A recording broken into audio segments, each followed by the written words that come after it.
सिंध में जो पाकिस्तान के कब्जे में है, हर दिन 25 से 30 हिंदू बेटियों का या तो सामूहिक बलात्कार होता है या बलात्कार करके पेड़ पर लटका दिया जाता है, और 15-15 साल की बेटियों को 70-70 साल के अधेड़ जानवर के साथ शादी करने के लिए मजबूर किया जाता है। वहां कोई नहीं सुनता उनकी, लेकिन इस धरती पर रहने वाले एक शख्स ने सिर्फ इसका बीड़ा उठाया।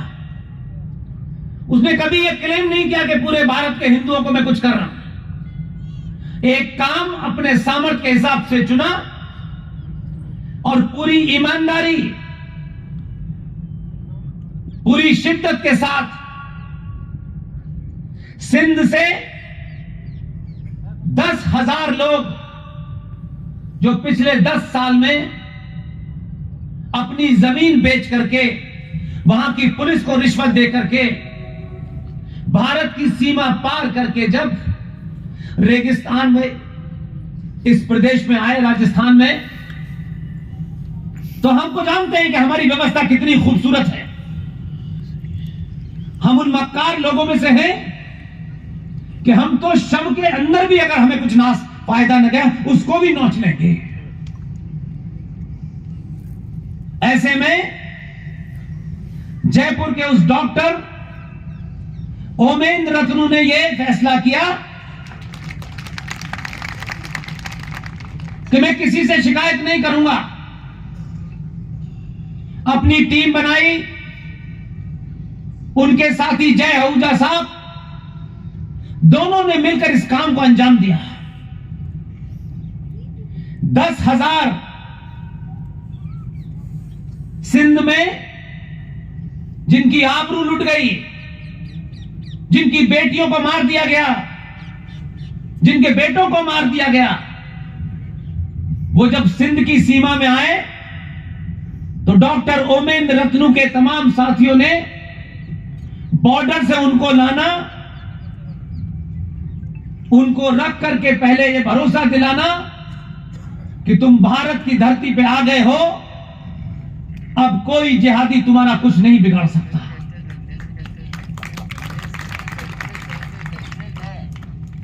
और उसके बाद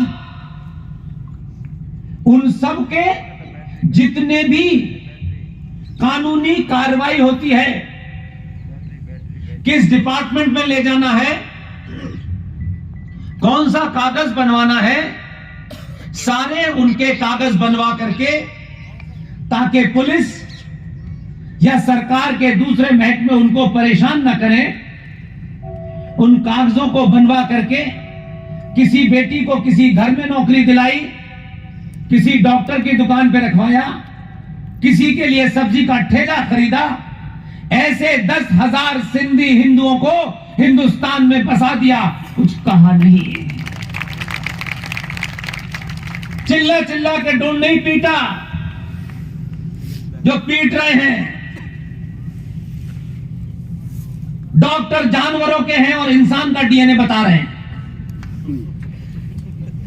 इसलिए ढोल पीटने से सनातन बचने वाला नहीं है।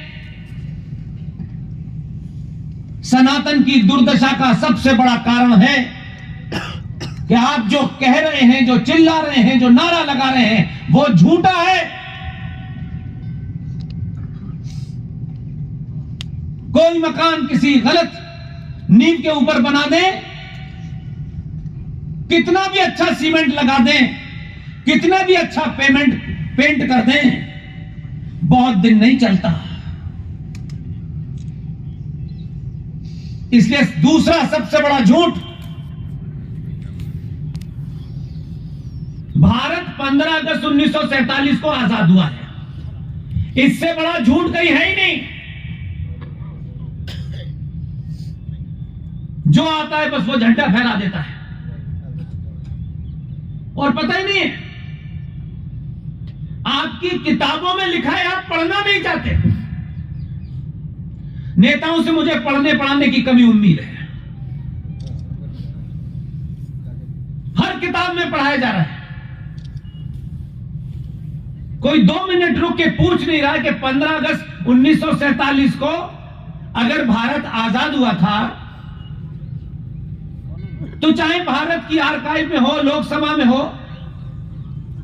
चाहे ग्रेट ब्रिटेन की आर्काइव में हो, कहां लिखा है कि 15 अगस्त 1947 को भारत आजाद हो गया था, हम गुलामी से बाहर निकल आए थे? यह सुन के ताज्जुब लगता है आपको, लेकिन यह सच है। और इसी सच के लिए मेरे अलावा colonel RSN Singh, major general GD Bakshi, Sushil Pandit, professor Kapil Kumar, professor Pawan Sinha, Lalit Ambardar, Ankur Sharma, ये देश में 10-12 लोग बिना संगठन के, बिना सरकार की मदद किए, बिना सरकार से मदद लिए पूरे देश में लोगों के बीच में जा रहे हैं। और जब जागृति पैदा हो जाती है तो वो ठेकेदार डरने लगते हैं कि ये बंधुआ मजदूर जिन्हें हमने बनाया था 100 साल से, ये तो अब हमारी झोली से जा रहे हैं। इसलिए मैं चाहता हूं, अगर आप यहां आए हैं तो सच सुन के जाइएगा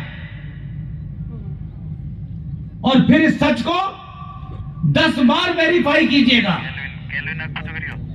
और फिर कहीं भी खड़े हो, चौराहे पे खड़े हो, सड़क पे खड़े हो, संसद में खड़े हो, संसद के बाहर खड़े हो, वस्त्र कोई भी पहने हो, पूरी ताकत के साथ सच बोलिएगा। सच से दुनिया डरती है, इसलिए सच को बहुत गहराई से, बहुत सोच समझ के जमीन के मीलों नीचे दबा दिया गया था। इसलिए ऐसी लड़ाइयां मत लड़िए। भारत को हिंदू राष्ट्र बनाना है, ये इमोशनल बात है आपकी। ये कहने की किसी नेता की जरूरत नहीं होगी क्योंकि उसे वोट लेने हैं। जिस दिन आप इसका अर्थ समझ जाएंगे, मैं कौन हूं, सनातन क्या है, मेरा दायित्व क्या है, जिस शब्द हिंदू को मैं कहता हूं उस हिंदू के अर्थ क्या है, क्या हिंदू होना होली दिवाली मनाना है, क्या अर्थ है हिंदू का? और हिंदू राष्ट्र हो जाने से क्या मेरा और आपका चरित्र बदल जाएगा? क्या मिश्रा जी का घर चलेगा तो ठाकुर साहब खुश नहीं होंगे? ठाकुर का घर चलेगा तो यादव जी खुश नहीं होंगे? तो हिंदू राष्ट्र बनने से जो आपके अंदर झूठ फरेब घुसेड़ा गया है, क्या ये नेता एक ही रात में इनका चरित्र बदल जाएगा? जिस दिन आपको सनातन का असल भाव पता चल गया, मैं बार बार एक शब्द को रिपीट करता हूं, सनातनी हिंदू समाज जिस दिन भी अपनी सामूहिक शक्ति को, अपने अंदर की शक्ति को पहचान जाएगा, सत्ताएं आपकी चौखट पे नाक रगड़ेंगी। क्या आप ये समझते हैं चंद नेताओं के पीछे, चंद टिकट पाने के लिए आप नेताओं के पीछे दौड़ना चाहते हैं, या जो मैं चाहता हूं वो करना चाहते हैं? आपको किसी नेता से क्यों टाइम लेना है? किसी मंत्री के पीछे क्यों भागना है? इसलिए आज आप भाग रहे हैं कि आप अपनी सामूहिक शक्ति को भूल गए हैं और नेताओं ने उस शक्ति को छीण कर दिया है। तो आप जब भागते हैं तो कहते हैं ये तो मिश्रा जी हैं, तो ये तो हमारा नेता है, हमारी जाति का है, तो उसके पीछे भागते हैं। कुछ यादव के पीछे भागते हैं, कोई ठाकुर के पीछे भागता है, कोई बनिए के पीछे भागता है, कोई दलित के पीछे भागता है, क्योंकि आपको यही बोध कराया गया है। और चंद नेता 95 करोड़ हिंदुओं का मखौल बना रहे हैं। इन नेताओं में से किसी की बेटी मरी, किसी नेता के बेटे को जिहादी ने मारा, मुझे बताएं कोई घटना। 266 लोग मारे गए हैं 14 से लेकर 2021 तक।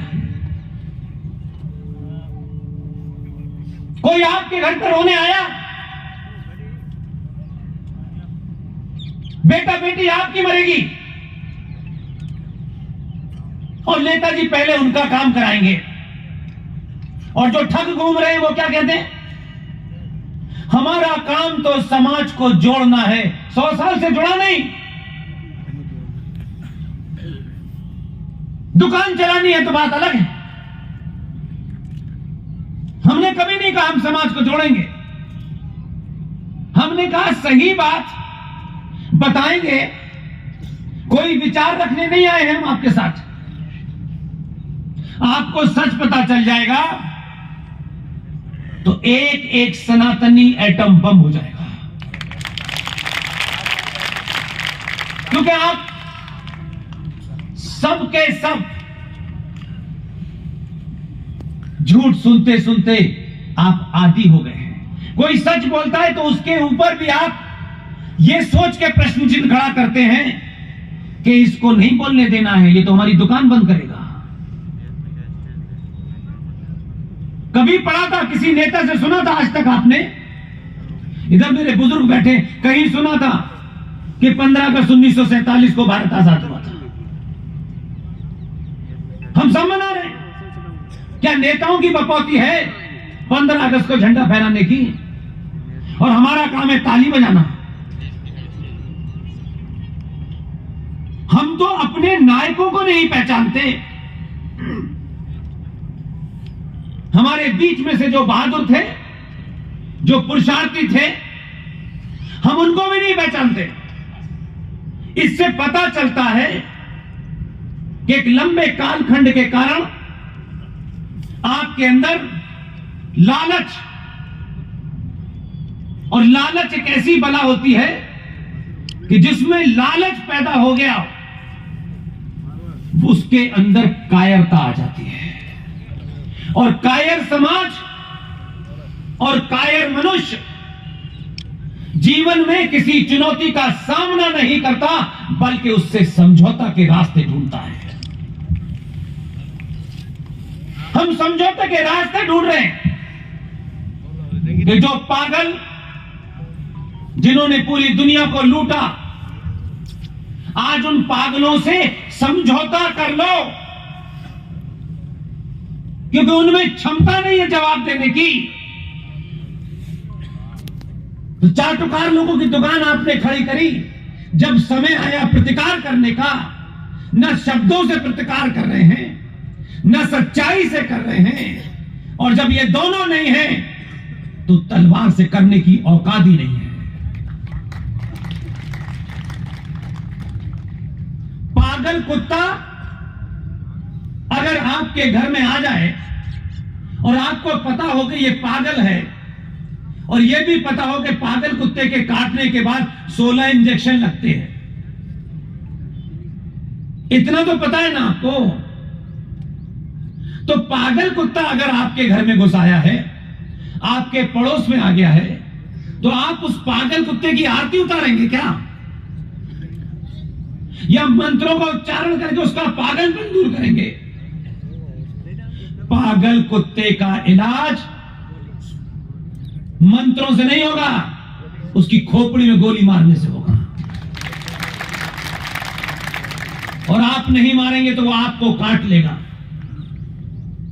आपका जीवन बर्बाद होगा। इसलिए सच को पूरी ताकत से कहिए। मंच पे कितना भी बड़ा आदमी बैठा हो,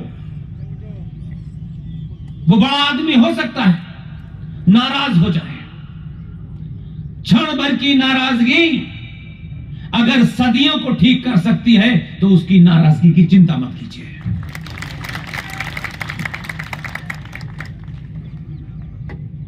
मैंने बहुत सुना कि बड़ा जातिवाद है, ये जातिवाद कैसे खत्म होगा, इस पे बड़ी चिंता होती है, और जो इस पे बात करता है वही सबसे बड़ा जातिवादी होता है। ये ढोंग करते हैं हम ढोंगी हैं। जातिवाद समाप्त होना चाहिए। मैं एन कैन प्रकार से सत्ता के शीर्ष पे पहुंच जाऊं, बस उसके बाद ज्ञान दूंगा। उससे पहले जाति विजाति के अंदर जाति, भारतीय सनातनी हिंदू समाज के सामने जो सबसे बड़ा झूठ है वो सिर्फ यही है कि आजकल कुछ ठगों ने एक नई दुकान निकाली है। वो ठग कह रहे हैं कि जाति जो है वो पंडितों ने बनाई थी। कहां सुना आपने?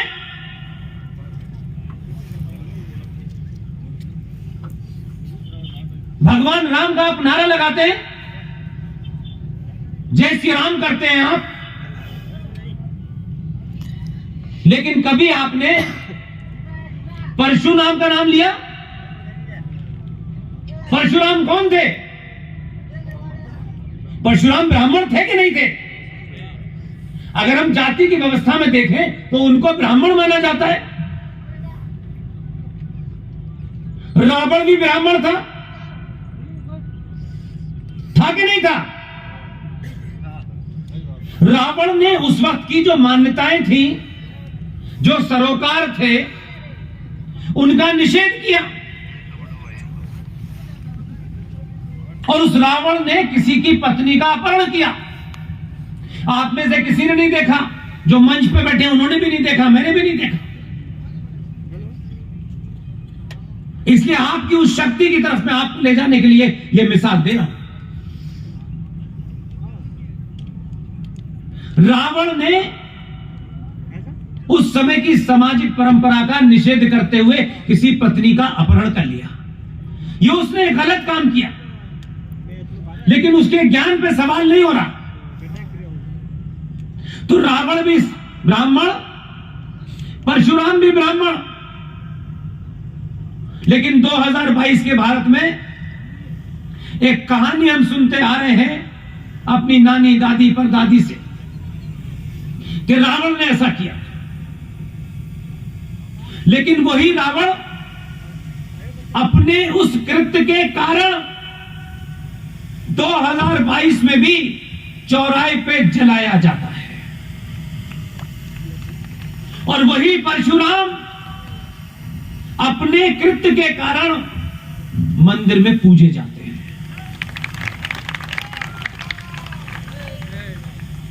इसलिए हमारे यहां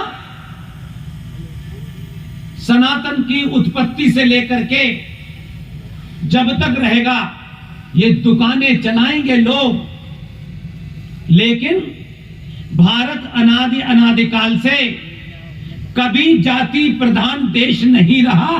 भारत सदा से कर्म प्रधान देश रहा।